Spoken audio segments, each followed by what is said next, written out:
Pieterburen, toute petite commune de 375 habitants, située à l'extrême nord des Pays-Bas, au bord de la mer des Wadden. La célébrité de Pieterburen, c'est la Ziekenhuis, le centre de soins pour phoques. 150 000 visiteurs chaque année. Au volant de l'ambulance, Hans. Il a rendez-vous avec un phoque, un jeune malade échoué sur la plage d'une des îles de la mer des Wadden, recueilli par un éco-volontaire qui a chargé le panier contenant le précieux animal sur le bateau.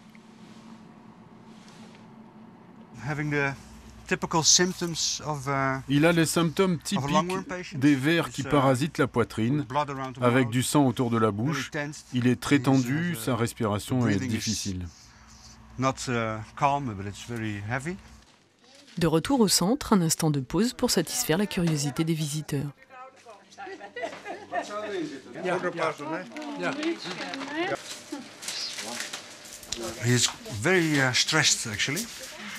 Prise de sang, température, premiers soins, l'animal est une femelle.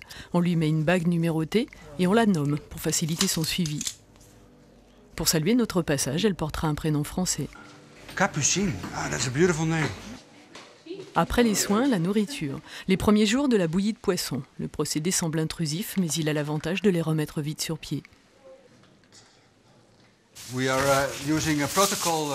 Nous suivons un protocole pour la nourriture des phoques. Nous augmentons progressivement la dose de nourriture. Pour lui, c'est le dernier jour de bouillie de poisson, donc maintenant nous commençons à lui donner du poisson entier, mais progressivement, un peu, puis un peu plus. La base de la cuisine pour ces phoques, du hareng exclusivement, parce que c'est un poisson nourrissant.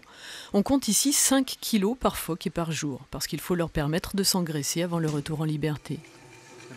On est un peu en vitrine et on voit là les interactions avec les visiteurs. Comme la majeure partie des soins, la cuisine se fait en public. Le centre vit de dons et de legs. La transparence amène l'adhésion du public et l'équilibre financier de la structure. Après les soins intensifs, la convalescence, en piscine. Et l'on découvre les évolutions de ces fabuleux nageurs, dont on a l'habitude en baie de Somme de ne voir que le bout du nez dépassé d'une eau turbide. On s'étonne aussi de la position horizontale qui leur permet ces instants de curiosité placide.